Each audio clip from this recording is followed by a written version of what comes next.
as Jesus lived with sinners in the age of grace?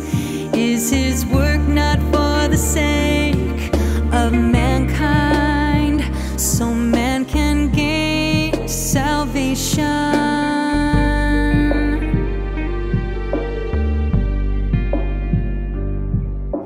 2,000 years ago, he lived with sinners. That was for the sake of redemption. If not to save mankind, why would he return to the flesh a second time in the land of demons? And why would he live with those deeply corrupted by Satan? All this can only mean God's love for all mankind is selfless as can be. The humiliation he endures is great to the extreme. Surely you should know that all his suffering is for you and your destiny.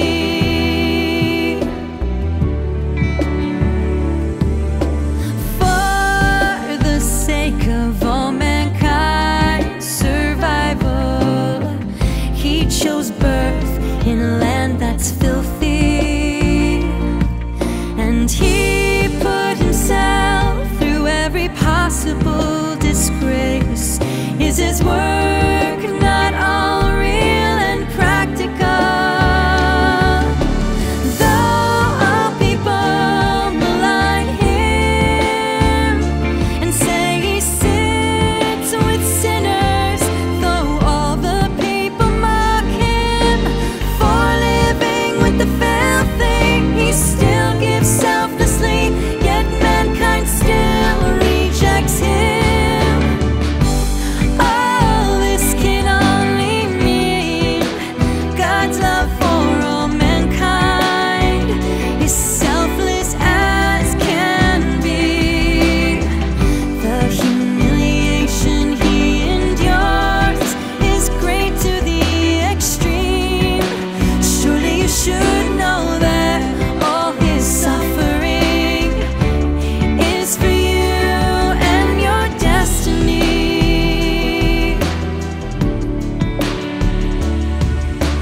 Ask yourself about the way God suffers. Isn't it much more than you must go through? Doesn't the work he does come at greater cost than any price you possibly could pay? All this can only mean God's love for all mankind is selfless as can be. The humiliation he endures is great to the extreme. Surely you should know that all his suffering is for you and your destiny.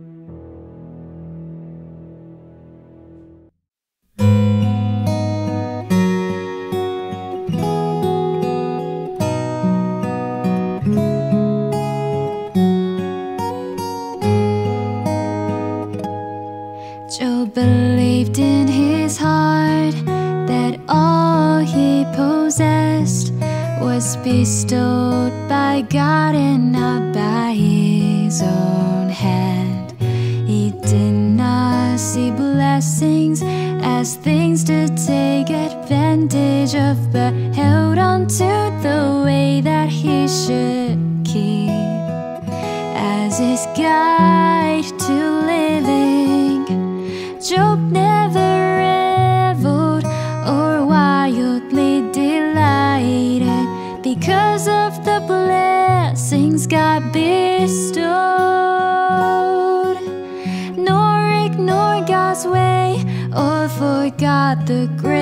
of God. Because of blessings he often enjoyed.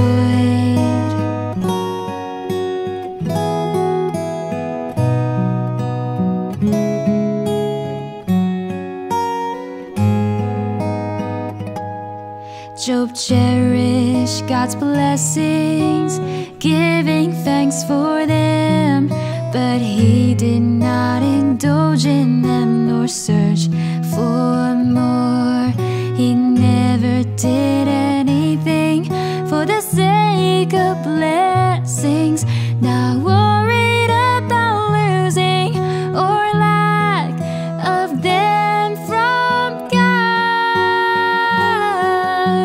Job never reveled or wildly delighted because of the blessings God bestowed,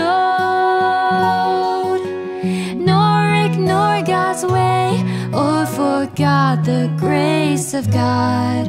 Because of blessings he often enjoyed. Job never reveled or wildly delighted because of the blessings God bestowed, nor ignore God's way or forgot the grace of God. Because of blessings he often enjoyed.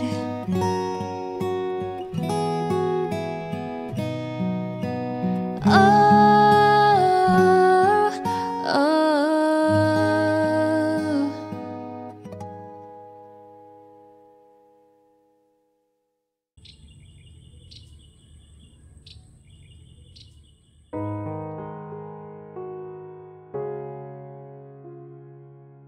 When everything you pursue in your heart is for loving and gaining God, you've turned your heart to Him. You don't think of the future, of what's ahead. There's nothing else in your heart but God and His words.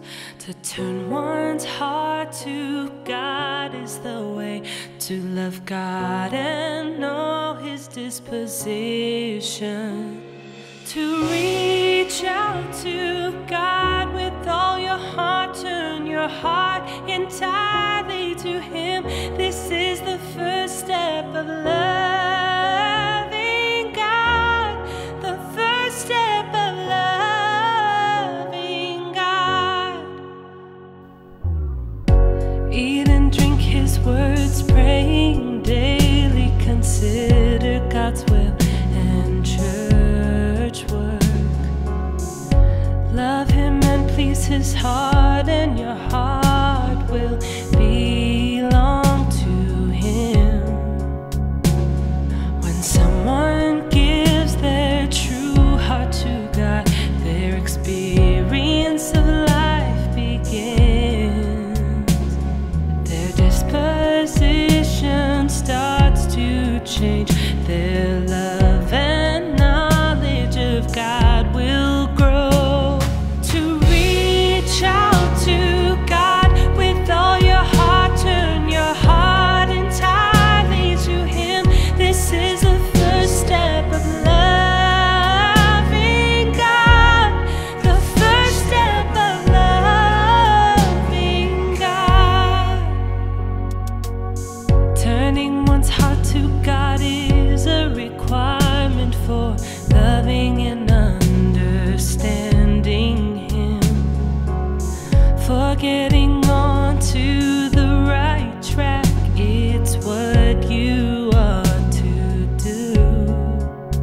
But it does not indicate true love for God or completion of your duty to love God. Turning your heart to God is the first thing to do, and the only way to truly love Him. To reach out to God with all your heart, turn your heart entirely to Him.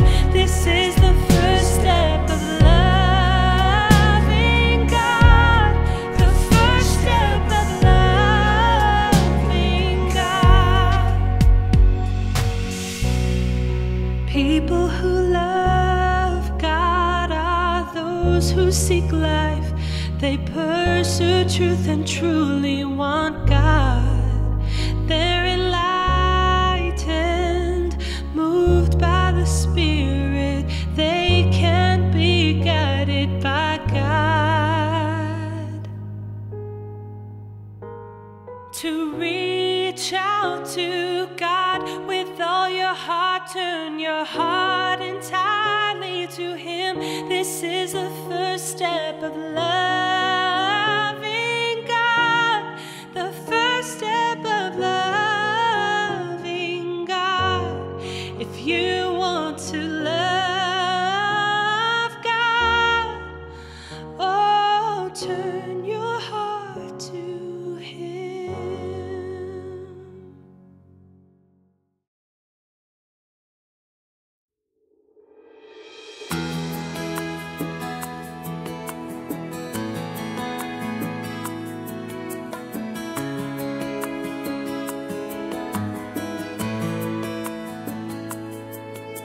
When hardships come, begin to pray. Oh God, I wish to satisfy you. Enduring hardship to please your heart, no matter how great the setbacks I face. Even if I must give my life, still I work to satisfy you. With this resolve, when you pray, you will stand firm in your testimony.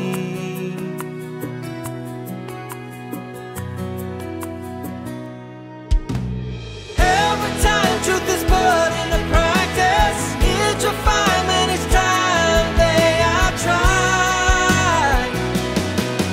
Each time God's work is upon them, people endure great pain. This is a test, a battle within the true prize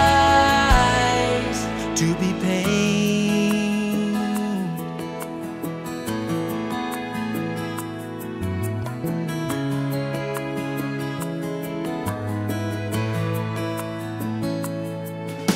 If there's something you want to say, but it doesn't feel right inside, if it does not benefit your brothers and sisters, if they may be hurt, do not say anything. Preferring to be pained and struggle within, for these words cannot satisfy God's will.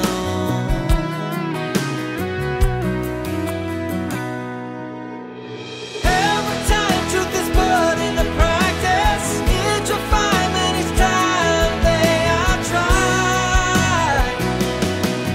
Each time God's work is upon them, people endure great pain. This is a test, a battle within the true prize to be paid.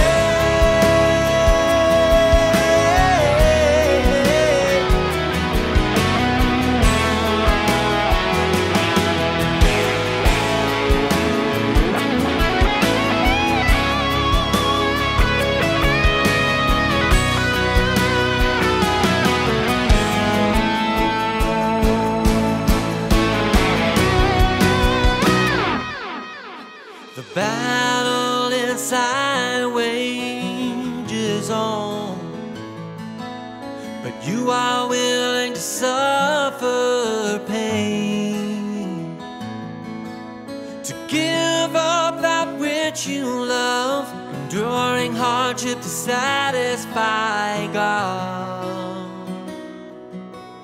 Suffering but never giving in to flesh,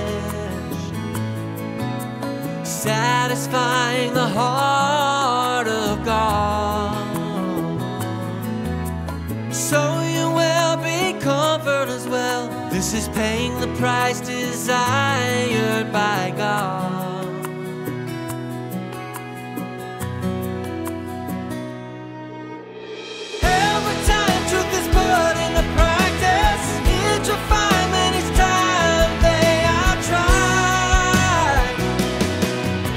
each time.